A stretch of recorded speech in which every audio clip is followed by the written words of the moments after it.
ગમે તેટલી પૂજા કરો, મંદિરે જાઓ કે દાન પુણ્ય કરો, પણ જો તમે માતા પિતાનું ધ્યાન નથી રાખતા અથવા તો તેમને રડાવો છો તો બધું જ અર્થહીન છે.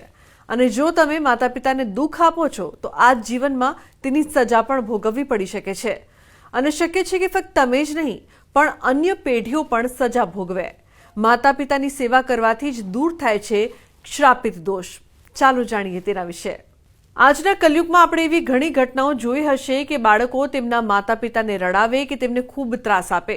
કેટલાક બાળકો પોતાના માતા પિતાને ખૂબ રડાવે છે. ભલે તેઓ ઘણી પૂજાપાઠ કરે પણ ઘરમાં તેમની સંભાળ રાખતા નથી. હકીકતમાં માતા પિતા તો શાપ નથી આપતા, પણ જ્યારે તેઓ દુઃખમાં હોય છે તો તેનો હિસાબ બાળકોને ચૂકવવો જ પડે છે. હકીકતમાં ઘણીવાર એવું થાય છે કે ગુસ્સામાં અથવા તો ખૂબ જ દુઃખમાં પણ માતા પિતા શ્રાપ આપી દે છે. અને જ્યારે શ્રાપ આપે છે તે ચોક્કસ લાગુ પડે છે. જો શ્રાપ ન પણ આપે અને તમે તેમને ખૂબ રડાવી રહ્યા છો અને તેઓ સતત રડી રહ્યા છે તો પણ આ પ્રકારનો શ્રાપિત દોષ લાગુ પડે છે. આવા સમયે તે ઘરમાં ક્યારેય પ્રગતિ થતી નથી. ઘણીવાર તો એટલી હદ સુધી માતા પિતા અંદરથી રડે છે કે એક સમય પછી આખી પેઢી જ ખતમ થઈ જાય છે, વંશ જ નષ્ટ થઈ જાય છે. આ એ જ કારણથી થાય છે. તેથી ભૂલથી પણ આ પ્રકારનું અનૈતિક કાર્ય લોકોએ ન કરવું જોઈએ. તેનું પરિણામ ખૂબ જ ભયંકર હોય છે. આવા લોકો દરિદ્રતા અને ગરીબી જેવી વસ્તુઓનો પણ શિકાર બને છે. તમે જેટલા પણ મંદિરે જાઓ, ઘરમાં હવન કરાવો, આ બધાની કંઈ અસર નહીં થાય. તમારે તમારા માતા પિતાની સેવા કરવી પડશે. જેટલું પણ તમારું સામર્થ્ય છે તેટલું કરો.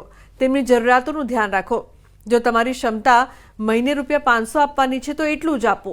₹5000ની જરૂર નથી, પણ તમારો ભાવ સાચો હોવો જોઈએ, નિયત સાચી હોવી જોઈએ.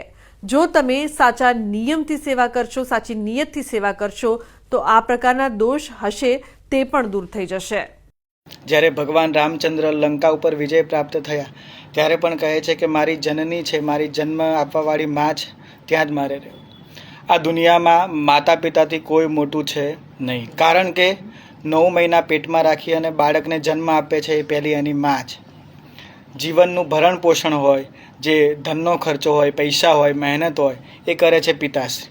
જ્યોતિષમાં પણ લખ્યું છે કે માતા પિતાની સેવા કરવાથી ભગવાન સૂર્યની કૃપા પ્રાપ્ત થાય છે, જ્યારે માતાની સેવા કરવાથી ચંદ્ર સારો થાય. કારણ કે સૂર્ય જો સારો હોય તો માણસને કોન્ફિડન્સ સારું આપે, અને સૂર્ય સારો હોય તો માણસ જ્યાં પણ જાય ત્યાંનો વિજય પ્રાપ્ત થાય.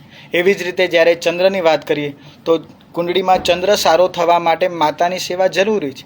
જો મન તમારું સારું હોય તો તમે જે પણ કાર્ય કરો એમાં તમને 100% સફળતા પ્રાપ્ત થાય. એટલે જો ક્યાંક ને ક્યાંક માતા પિતાની સેવા ન કરીએ તો જ્યોતિષમાં શ્રાપિત દોષ નામનો યોગ પણ ઉદ્ભવે છે. કારણ કે માતા પિતાને અંદરથી જે શ્રાપ જેવા શબ્દો તો આમ માતા પિતા ન આપે, પણ કદાચ કોઈ તકલીફ હોય અને મનથી આંસુ નીકળી જાય, તકલીફ પડે તો ક્યાંક ને ક્યાંક દીકરીનું ખરાબ થતું હોય છે.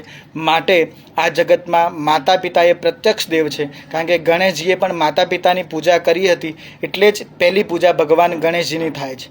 તો આજના મારા આ અહેવાલમાં બસ આટલું. ફરી મળીશું એક નવી અને મહત્વપૂર્ણ જાણકારીની સાથે. પરંતુ આ વિડીયોને આપ ખાસ લાઇક કરજો અને આ મહત્વનો જે વિડીયો છે તે બીજા લોકોને પણ શેર કરજો, જેથી તેમને માતા પિતાના મહત્વ વિશે ખબર પડે. નમસ્કાર.